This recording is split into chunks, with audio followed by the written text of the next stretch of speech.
Karena pikiran saya sederhana ya, al ilmu yurisul ahwal, ilmu itu melahirkan sikap. Jadi kalau kita punya referensi yang cukup tentang toleransi, insya Allah kita hidup di mana saja punya toleransi, karena toleransi itu juga ajaran agama. Pernah suatu saat Nabi memuji ada seorang nakal itu, diterima tobatnya Allah karena di jalan ketemu anjing, kemudian ngasih minum anjing itu dan Allah mengampuni. Meskipun secara hukum usul fikih tidak bisa digeneralisir, misalnya kalau minumin anjing 1 surga, kalau 100 tambah surga. Nanti lupa minumin manusia gara-gara kebanyakan minumin anjing gitu. Tapi apapun itu fakta, ada cerita di hadis seperti itu. Kemudian menyangkut komunitas internasional yang beberapa diantaranya tentu beda agama, beda keyakinan. Saya mau membacakan cerita di kitab Ar-Risalah Al-Qushairiyah. Jadi saya hanya membantu referensi-referensi yang diajarkan guru-guru kita. Ar-Risalah Al-Qushairiyah adalah kitab kesayangan Mbah Maimun karena dulu mbah beliau dapat ijazah dari Sayyid Umar Sato, kakaknya Sayyid Abi Bakar Sato yang punya kitab I'anatul Thalibin. Dan kitab itu dibawa ke Indonesia sampai ke saya sebagai murid beliau. Di antara yang disebut dalam Ar-Risalah Al-Qushairiyah ini Thariqatu Ahlil Ilm, kitab Ar-Risalah Al-Qushairiyah itu. Saya baca nasnya ya, atau ibaratnya atau teksnya. Sami'tu ba'dal ulama yaqulu istadhafa majusiyun Ibrahim al-Khalil alaihi salam faqala bisyarti an tuslima. Famarral majusiyu fa'awhallahu ta'ala ilaihi mundu khamsina sanatan nut'imuhu ala kufri. Falau nawaltahu lukmatan min ghairi antu talibahu bitahyiri dini. Famado Ibrahim alaihissalam ala athari hatta adrakahu wa atadharu ilaihi fasalahu anis sabab fadhakara lahu dhalik fa aslamal majusiyu. Jadi suatu saat Nabi Ibrahim itu kan terkenal Abu Duyuf, orang yang mesti menservis tamu-tamu itu. Kita tahu dulu itu tidak ada warung, tidak ada hotel, tidak ada, ya pokoknya tidak ada mall, sehingga kalau orang pergi itu kelaparan betul itu. Orang kaya pun kelaparan karena melewati padang pasir itu. Kalau sekarang kan orang mau sowan kiai makan dulu, karena takutnya di rumah kiai kan makan sungkan, jadi makan dulu nanti di kiainya tinggal pura-pura makan. Kalau dulu memang makan nih tamu itu wajib betul, kalau enggak ya kelaparan betul tamu itu. Sehingga cerita suatu saat di antara tamu itu berakidah, berfaham majusi atau beragama majusi lah gampangannya itu. Terus Nabi Ibrahim nggak mau, saya mau ngasih makan syaratnya Anda harus Islam gitu. Akhirnya orang ini putus asa kemudian meninggalkan Nabi Ibrahim. Saat orang itu meninggalkan Nabi Ibrahim, Allah memberi wahyu ke Nabi Ibrahim. Orang itu umurnya 50 tahun dan dia hidup karena tak kasih makan. Terus kata Allah, mundu khamsina sanatan nut'imuhu ala kufri. Saya yang Tuhan saja ngasih makan dia 50 tahun tanpa syarat dia harus Islam. Kamu baru dimintai makan sehari mensyaratkan Islam. Walhasil terus Nabi Ibrahim ngejar orang Majusi itu, terus monggo-monggo makan di rumah saya. Singkat cerita terus orang Majusi itu tanya, kenapa Anda berubah pikiran? Terus Nabi Ibrahim cerita bahwa beliau ditegur Allah kemudian harus melakukan itu. Jadi cerita-cerita seperti itu banyak. Dulu kita dengar para kiai sering cerita ketika seorang Yahudi rumahnya diusir Amr bin As untuk pembangunan masjid. Ketika lapor ke Sayyidina Umar, masjid itu yang mengambil tanahnya orang Yahudi harus dikembalikan ke orang Yahudi. Dulu guru-guru kita juga sering cerita Sayyidina Ali itu pedangnya dicuri sama orang Yahudi. Ketika ketemu di pasar atau di jalan, kemudian Sayyidina Ali yakin itu pedangnya, dilaporkan ke Qadhi Sureh. Setelah itu Sayyidina Ali diminta buktinya apa, saksinya siapa kalau itu pedang Anda? Saksinya Hasan dan Husain. Tapi kata hakim, Sayyid Hasan Husain itu keluarga Anda, tidak sah jadi saksi. Zaman itu Sayyidina Ali masih berargumentasi, waqad qala Rasulullah sallallahu alaihi wasallam Hasanun wa Husainun sayyida syababi ahli jannah. Tapi kata Imam Sureh tetap standar saksi itu tidak boleh dari keluarga. Singkat cerita, qadhinya itu pakai standar hukum usul fikih, al-qaulu qaulu sahibil yad. Yang dibenarkan adalah yang sekarang megang barang itu, ketika nggak ada saksi, al-musaddaq, yang dibenarkan al-qaulu qaulu sahibil yad, yang dibenarkan yang megang barang itu. Singkat cerita dimenangkan oleh orang Yahudi tadi. Setelah dimenangkan, Sayyidina Ali agak kecewa, masa seorang Amirul Mukminin sidang di pengadilan negeri kalah. Tapi orang Yahudi tadi akhirnya insaf, sadar sampai masuk Islam, sampai beliau menghentikan Bihada taqumus sama wal ard, karena ini langit dan bumi berdiri karena keadilan itu. Jadi ini cerita-cerita referensi yang bisa menolong teman-teman siapapun berkomunitas internasional.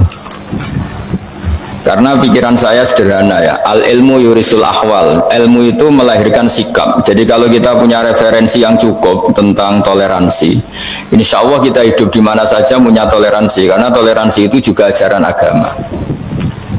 Di antara yang diceritakan para guru-guru kita adalah ketika Nabi mau dibunuh oleh orang namanya Daksur atau Duksur, siapa enggak tahu KTP-nya saya. Kiai kalau baca Daksur. Ketika beliau sedang santai di satu tempat, tahu-tahu ada orang yang mengambil pedangnya, kemudian bilang, "Mayyamna'uka minni ya Muhammad." Sekarang Anda sama saya berdua, siapa yang bisa menghalangi kamu? Nabi dengan rileks menghentikan Allah.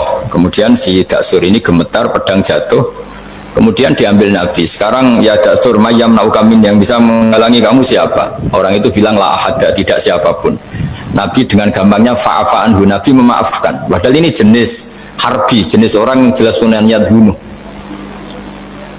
Terus artinya kita-kita yang ngaji di pesantren, saya ngaji di Mbah Maimun, punya Bapak Kiai Nur Salim, semuanya ngajarkan bahwa di mana-mana perang kekerasan itu ya karena kita diperangin. Udina lilladzina yuqatalun, karena kita diperangi kita boleh perang. Qatilul ladzina yuqatilunakum. Jadi yang boleh kita perangi ya zaman kayak kita dulu dijajah Belanda, dijajah Jepang zaman itu. Ketika sudah tidak ada penjajahan, ya alasan itu sudah hilang karena mereka tidak merangi kita. Jadi apa ya, perang ya ada konteks rasionalitasnya, damai juga ada konteks rasionalitasnya. Tapi karena kita punya tradisi referensi, teman-teman yang di Jerman tak bantu, tadi ada kitab Arisal Al-Qushairiyah, terus ada beberapa cerita-cerita tadi kayak Daksur. Kalau ayatnya jelas ya, jelas qatilul ladzina yuqatilunakum wa in janahu lisalmi fajnah laha wa tawakkal 'ala Allah. Bahkan seperti yang diceritakan Profesor Quraisy tadi, yang sedang kita benci pun bisa saja suatu saat teman. Dalam surat Mumtahanah itu atau Mumtahinah ada ayat asawwau ayyaj'ala bainakum wa bainal ladzina ataitum minhum mawaddah. Bisa saja orang yang sekarang kamu benci suatu saat kamu cintai. Wallahu qadir, itu Allah Maha Kuasa. Dan tadi saya menambahkan yang dikatakan Profesor Quraisy tentang belajar. Dulu Nabi itu enggak puasa Asyura. Tapi ketika datang ke Medina, orang-orang Yahudi itu puasa Asyura. Coba tanyakan ke mereka, kenapa puasa tanggal 10? Terus mereka menjawab, yaumun najjawahu fi Musa, itu hari yang Allah menyelamatkan Nabi Musa. Terus fa'amara bisyami, kemudian Nabi menyuruh sahabat puasa. Artinya dulu itu segampang itu hidup, itu sesuatu yang baik, apa, ya sudah ditiru. Meskipun kita tahu Nabi itu tentu mustaqil bil ijtihad, Nabi itu orang yang mandiri.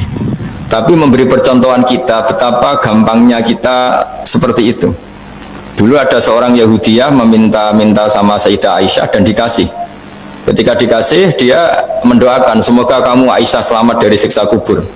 Zaman itu Sayyidah Aisyah itu belum tahu tentang siksa kubur, sehingga beliau engkar, nggak percaya.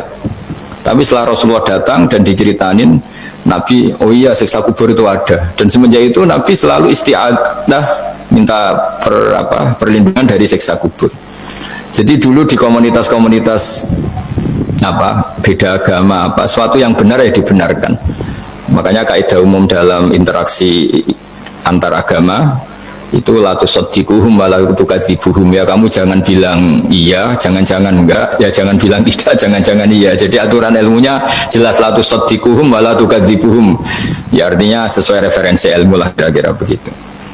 Terus yang terakhir, ini saya mohon maaf sama komunitas di Jerman karena saya ini pura-puranya aja sibuk. Karena saya kira ini seberapa jam lagi saya ngajar ini. Nanti kalau saya tidak ngajar di sini, yang ngundang agak-agak dosa. Jadi supaya sama-sama tidak dosa, ini saya ya nuruti jenengan. Tapi ya karena saya ngajar ini juga yang datang orang macam-macam. Ada yang Kalimantan, Sumatera mau ngaji di sini. Ini seberapa jam lagi saya ngaji Sahih Muslim. Yang terakhir ini di halaman Kitabu Adabil Ulfa wal Ukhuwah, halaman 285 dalam Ihya juz 2. Jadi kitab saya juz 2. Mungkin kalau beda cetakan yang jelas ikut Kitabu Adabil Ulfa wal Ukhuwah. Di sini diterangkan oleh Imam Ghazali dengan beberapa riwayat yang disebut al-jiranu salasatun. Bertetangga itu ada 3. Jarun lahu hakun wahid, ada tetangga yang punya hanya satu hak. Wajarun lahu haqqani wajarun lahu salah satu hukukin. Terus beliau cerita yang punya 3 hak itu ya tetangga, ya seagama, ya masih ada hubungan kerabat. Yang punya 2 hak ya tetangga, ya seagama. Terus wa amal ladzi lahu haqqun wahid fal jarul musyrik. Yang punya hak 1 itu tetangga yang beda agama. Jadi intinya tetap dikasih hak meskipun beda agama. Sampai diantaranya disebutkan juga di halaman 287 Imam Ghazali ngendikan, beliau berfatwa dan beliau bercerita, rawahu Umar bin Shu'aib an Nabi an Jaddih anin Nabi. Terus qala Mujahid kuntu inda Abdullah bin Umar wa ghulamun lahu yaslahu syatan faqala ya ghulam idza salakhta fabda bijarinal yahudi. Abdullah bin Umar itu sedang memasak kambing, atau itu pembantunya ini sedang nguliti kambing. Itu pesannya Abdul bin Umar, ya ghulam idza salahta fabda bijarinal yahudi, nanti jangan lupa tetangga kita yang Yahudi. Ini di Ihya halaman 287. Hanya cerita kebaikan. Jadi cerita-cerita perang itu ya karena kita diperangin, tapi ya kalau kita dibaikin ya baik, itu ajaran Islam. Hatta qala dzalika miraron faqala lahu lima taqulu hadza. Ini pembantunya juga enggak langsung menerima. Kenapa? Saking enggak mau menerimanya diulang-ulang lagi oleh Abdullah bin Umar. Faqala inna Rasulullah sallallahu alaihi wasallam lam yazal yusina bil jar hatta khashina annahu sayuwarrithu. Kenapa engkau melakukan itu ya Abdullah bin Umar? Terus beliau menjawab, Rasulullah itu selalu berpesan untuk berbuat baik sama tetangga. Tadi kita tahu kalau tetangga punya 3 hak, berarti seagama, ada hubungan kerabat, hakul jar berarti 3. Ada yang seagama dan tidak punya hubungan kerabat, berarti punya 2 hak, yaitu satu agama dan kerabat. Ada yang punya 1 hak saja, ya tidak keluarga, tidak seagama, tapi karena tetangga itu juga tetap punya hak. Dan itu pun masuk kategori lam yazal yusina bil jar, termasuk orang-orang yang harus kita baikin. Ya kalau di Qurannya kayak tadi ya, qatilul ladzina yuqatilunakum, boleh merangi ya yang merangi kita. Udzina lil ladzina yuqatalun, diberi hak merangi ya sama yang merangi kita, bukan yang tidak merangi kita. Terus waqala Hisam kanal Hasanu la yara ba'san antut imal jarul yahudiyya wan nasraniyya min udkhiyatik. Bahkan sebagian ulama di sini disebut Hasan Basri berpendapat kalau berkorban, kalau punya tetangga Yahudi yang butuh nggak apa-apa dikasih dagingnya. Ini di halaman Ihya 287 juz 2. Jadi dari cerita-cerita itu dan referensi-referensi itu, teman-teman di Jerman nggak usah khawatir lah kalau kiai-kiai kayak kita itu berfatwa nggak boleh berkomunitas internasional nanti takut begini-begini, ndak lah. Kita bacanya ya sama seperti yang dibaca Profesor Kures, sama yang dibaca guru-guru kita. Jadi itu kalau boleh dikatakan sumbangan saya lah, bahwa di kita di pesantren itu ajaran-ajarannya juga seperti itu. Dan tadi beberapa kita saya sebutkan halamannya supaya bisa dicari, supaya tidak kelihatan hoax, juga tidak bikinan saya gitu, supaya jelas itu. Dan saya mohon maaf karena nggak bisa ngikuti sampai selesai, tapi saya ngapresiasi, semoga jadi syawal yang baik. Minal aidin wal faizin. Minal aidin artinya kita kembali menjadi ahli surga. Saya termasuk yang sependapat dengan kitab yang saya baca.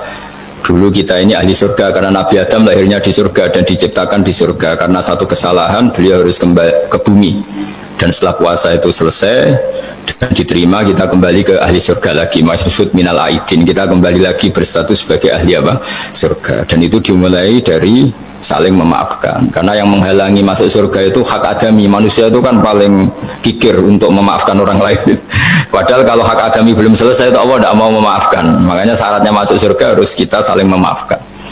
Dengan cara seperti itu insya Allah kita minal aidin wal faizin. Jadi mohon maaf, sekali lagi mohon maaf karena saya tidak bisa ngikuti sampai selesai karena saya harus ngaji, karena bukan apa ya, memang harus. Andaikan sunat itu mungkin saya tinggalkan. Mohon maaf sekali. Wassalamualaikum warahmatullahi wabarakatuh.